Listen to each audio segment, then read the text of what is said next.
தமிழ்நாடு வருவாய்த்துறை கிராம உதவியாளர் சங்கத்தின் சார்பாக 100க்கும் மேற்பட்ட ஊழியர்கள் உண்ணாவிரத போராட்டம். செங்கல்பட்டு மாவட்டம் ஆட்சியர் அலுவலக வளாகத்தில் தமிழ்நாடு வருவாய்த்துறை கிராம உதவியாளர் சங்கம் சார்பாக செங்கல்பட்டு மாவட்ட தலைவர் எஸ். மோகன் தலைமையில் கிராம ஆய்வாளர்களின் உதவியாளர்கள் 100க்கும் மேற்பட்ட ஊழியர்கள் 3 அம்ச கோரிக்கைகளை வலியுறுத்தி உண்ணாவிரத போராட்டம் நடத்தினர்.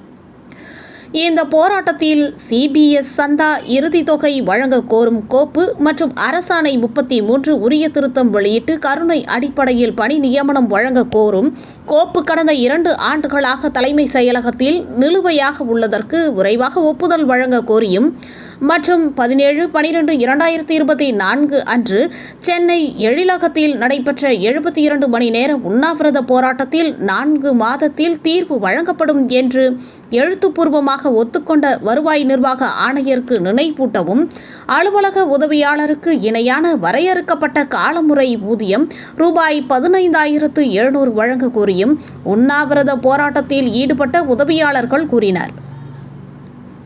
இந்த போராட்டத்தில் தமிழ்நாடு அரசு ஒன்றிய அலுவலர் சங்கம் மாவட்ட தலைவர் தோழர் மோகனரங்கன், மாவட்ட இணை செயலாளர் இ. ஏழுமலை, மாவட்ட செயலாளர் எம். சதீஷ்குமார், மாநில துணைத் தலைவர் தமிழ்நாடு அரசு ஓய்வூதியர் சங்கம் தோழர் எட்டியப்பன், தோழர்கள் பொன்னன், ஜனார்த்தனன், முருகன், எத்திராஜ், யாசின், இளையராஜா, மாநில பொதுச் செயலாளர் தோழர் தமிழ்ச்செல்வன், மாவட்ட பொருளாளர் கார்த்திகேயன் மற்றும் அரசு உதவி ஆய்வாளர் சங்க நிர்வாகிகள் என பலர் கலந்து கொண்டனர்.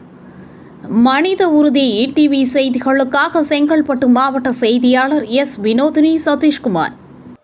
இதுபோல் அனைத்து செய்திகளையும் காண மனித உறுதி ETV சேனலை தவறாமல் பார்க்கவும்.